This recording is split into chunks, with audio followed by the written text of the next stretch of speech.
Welcome back to Great Guitarist of the Rock Era. In the annals of rock and roll history, one name stands out: Chuck Berry. But do you know the real story behind the man who revolutionized music forever? Before we get started, don't forget to give us a thumbs up, hit that subscribe button, and ring the bell for more stories. From his humble beginnings in a segregated America to his rise as the father of rock and roll, Chuck faced countless challenges along the way. Born in St. Louis, Missouri, Charles Edward Anderson Berry on October 18, 1926, he was destined for greatness, but his journey to stardom was far from easy. Born into a middle-class family, Berry picked up his love of music from his mother at an early age. He gave his first public performance in 1941 while a student at Sumner High School, choosing to sing "Confessin' the Blues." He got a roaring applause, and that piqued his interest in performing and being on stage. Berry took up the guitar after that. His friend, jazz guitarist Ira Harris, showed him techniques on the guitar that would become the foundation of Berry's sound. While still in high school, he was convicted of armed robbery in 1944 and was sent to a reformatory, where he formed a singing quartet and did some boxing. The singing group became good enough that they were allowed to perform outside the detention facility. Berry was released from the reformatory on his 21st birthday in 1947. After his release, Berry settled into married life, marrying Themetta Suggs in 1948, who he was married to until his death in 2017. He worked at an automobile assembly plant and as a beautician to support his growing family. He took up the guitar again in 1951 when his former classmate Tommy Stevens invited him to join his band. They played at black nightclubs in St. Louis, and Berry quickly developed a reputation for his lively showmanship, influenced by the moves and guitar riffs of T-Bone Walker. Towards the end of 1952, Berry met Johnny Johnson, and by early 1953, Berry was performing with the Johnny Johnson Trio, starting a long-time collaboration with the pianist. In 1954, Berry recorded the tracks "I Hope These Words Will Find You Well" and "Oh Maria" with the group Joe Alexander and the Cubans. In early 1955, he met Muddy Waters on a trip to Chicago, who suggested that Berry meet with Chess Records. Berry had no recorded work to show Leonard Chess.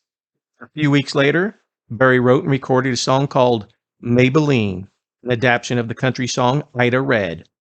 Upon hearing the song, Chess offered him a contract, and within months, Maybelline had reached #1 on the R&B charts and #5 on the pop charts, and Berry was on his way to stardom.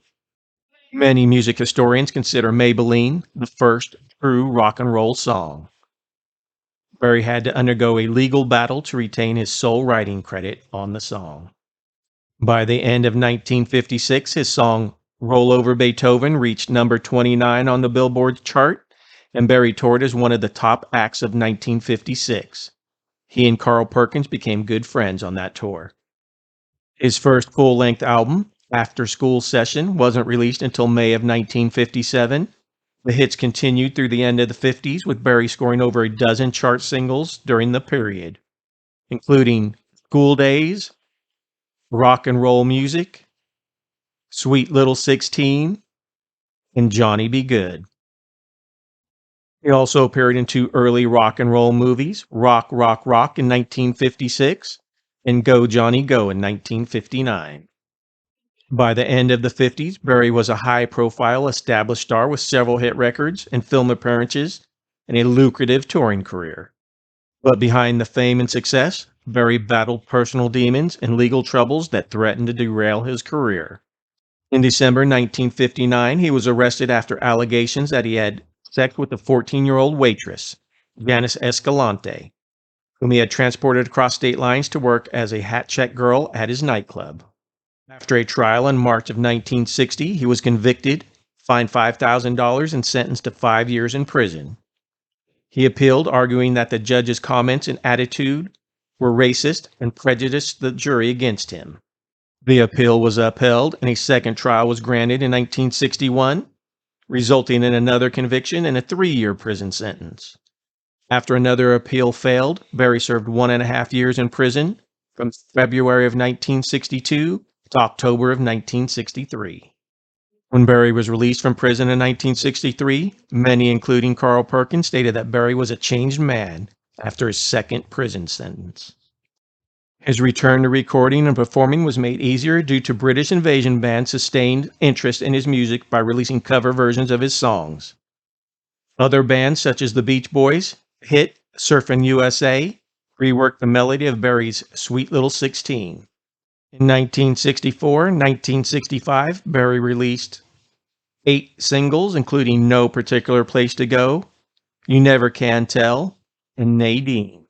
In 1964, he had a successful tour of the UK, but when he returned, his behavior was erratic and moody. And his touring style of using unrehearsed local backing bands and a strict non-negotiable contract earned him a reputation as a difficult performer. Between 1966 and 1969, Berry released 5 albums for Mercury Records. Although this period was not a successful one for the studio work, Berry was still a top concert draw. Berry returned to Chess Records from 1970 to 1975. In 1972, Chess released a live recording of My Ding-a-Ling, a novelty song. The track became his only #1 single. In the 1970s, Berry continued to tour on the strength of his earlier successes, carrying only his Gibson guitar and insisting on being paid in cash, confident that he could hire a band that knew his music no matter where he went. Berry's touring style in the 1970s added ammunition to the IRS's accusations that Berry had evaded paying income taxes. Berry pleaded guilty to evading federal income tax on his 1973 earnings. He was sentenced to 4 months in prison and 1,000 hours of community service in 1979. Berry continued to play 70 to 100 one-nighters per year in the 1980s, still traveling solo and requiring a local band to back him at each stop. In the 1986 documentary film Hail, Hail, Rock and Roll, a celebration concert for Berry's 60th birthday, organized by Keith Richards, Eric Clapton and Linda Ronstadt, among others, appeared on stage with Berry in the film. There's a book about the making of the film stating how difficult Berry was to work with. In 1987, Berry was charged with assaulting a woman at a New York hotel. He pleaded guilty to a lesser charge of harassment and paid a $250 fine. In 1990, he was sued by several women who claimed that he had installed a video camera in the bathroom of his restaurant. Although his guilt was never proven in court, Berry opted for a class action settlement. After a police raid on his house found videotapes of women and 62 grams of marijuana, Berry agreed to plead guilty to misdemeanor possession of marijuana. He was given a 6-month suspended sentence, 2 years of unsupervised probation, and was ordered to donate $5,000 to a local hospital. Despite the legal issues, he regularly performed one Wednesday each month at Blueberry Hill, a restaurant located in St. Louis, from 1996 to 2014. Berry announced on his 90th birthday that his first new studio album since Rocket in 1979, entitled Chuck, would be released in 2017, its first new record in 38 years. On March 18, 2017, Berry was found unresponsive at his home and was pronounced dead by his personal physician. Despite the controversies, Chuck Berry's legacy lives on. His influence can be heard in every guitar riff and every rock anthem. John Lennon said, "If you tried to give rock and roll another name, you might call it Chuck Berry." Among the honors Berry received were the Grammy Lifetime Achievement Award and the Kennedy Center Honors. He was ranked 7th on Time magazine's list of the 10 best electric guitar players of all time. He was among the first musicians to be inducted into the Rock and Roll Hall of Fame at its opening in 1986. In 2003, Rolling Stone ranked him number 6 on their list of 100 greatest guitarists of all time.